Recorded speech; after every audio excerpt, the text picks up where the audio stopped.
మరి ఈరోజు ముఖ్యంగా గాజువాకలో ఏవైతే దీర్ఘకాలపు సమస్యలు ఉన్నాయో అవి పిటిషన్ కమిటీ దృష్టికి తీసుకువెళ్ళినట్టునే మరి మా చైర్మన్ గారైనటువంటి డిప్యూటీ స్పీకర్ మా త్రిపుల్ గారు వెంటనే కమిటీ సభ్యులకు చెప్పడం, పెద్దలు మా కొంతాల గారికి, విష్ణు గారికి, గంట గారికి చెప్పి మళ్ళీ అధికారులకి అందరినీ కూడా విషయం తెలియజేసి ఈరోజు సమావేశం ఏర్పాటు చేయడం జరిగింది. అందుకుగాను నేను ప్రత్యేకంగా మా చైర్మన్ గారికి, మా సభ్యులకి నేను ప్రత్యేకంగా ధన్యవాదాలు తెలియజేస్తున్నాను. అలాగే మా జాయింట్ కలెక్టర్ గారికి కూడా, ఎందుకంటే వారు కలెక్టర్ గారు లేనప్పటికీ కూడా వారు వచ్చి అన్నీ క్షుణ్ణంగా తెలుసుకొని అధికారులందరినీ కూడా తీసుకొచ్చినందుకు గాను వారికి కూడా నేను ప్రత్యేకంగా ధన్యవాదాలు తెలియజేస్తున్నాను.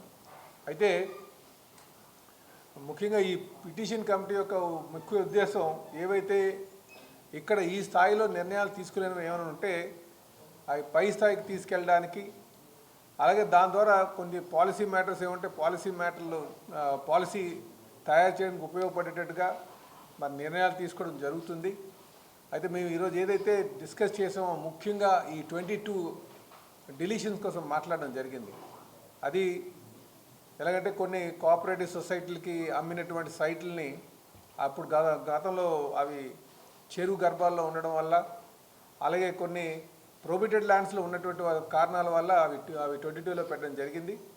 సో వాటిని ఏదో విధంగా బయటకు తీసుకురావాలి, ఎందుకంటే అక్కడ పూర్తి స్థాయి నిర్మాణం జరిగిపోయింది అని చెప్పి ఆ వాస్తవ స్థితిని కమిటీ మెంబర్స్ చెప్పడం, దాని మీద ఒక నిర్ణయం తీసుకునే దిశగా వాళ్ళు అక్కడ చర్చించడం జరిగిందని చెప్పి ఈ సందర్భంగా తెలియజేస్తుంది. ఎందుకంటే ఇవి పిటిషన్ కమిటీ స్థాయికి వస్తే తప్ప ఈ నిర్ణయాలు జరిగేటటువంటి పరిస్థితి కాదు. కనుకనే మరి ఈరోజు పిటిషన్ కమిటీకి తేవడం జరిగింది. అయితే మాకు చాలా సంతోషంగా ఉంది, ఎందుకంటే సభ్యులందరూ కూడా చాలా యాక్టివ్గా, అలాగే అధికారులందరూ కూడా చాలా వాటి మీద కూలంకుషంగా అవగాహన చేసుకుని వచ్చినటువంటి వారే. కనుక ఆ దీర్ఘకాలపు సమస్యలన్నిటికీ కూడా పరిష్కారం దొరుకుతుందన్న విశ్వాసం మాకు ఉందని చెప్పి ఈ సందర్భంగా తెలియజేస్తున్నాను. ఇప్పుడు నేను మాట్లాడిన కూడా 20 years బ్యాక్ నుంచి ఉన్నటువంటివే అనే విషయాన్ని మీ అందరికీ తెలియజేస్తూ మరొకమారు మీకు కమిటీ మెంబర్స్ అందరికీ, చైర్మన్ గారికి, అధికారులకి ధన్యవాదాలు తెలియజేస్తున్నాను.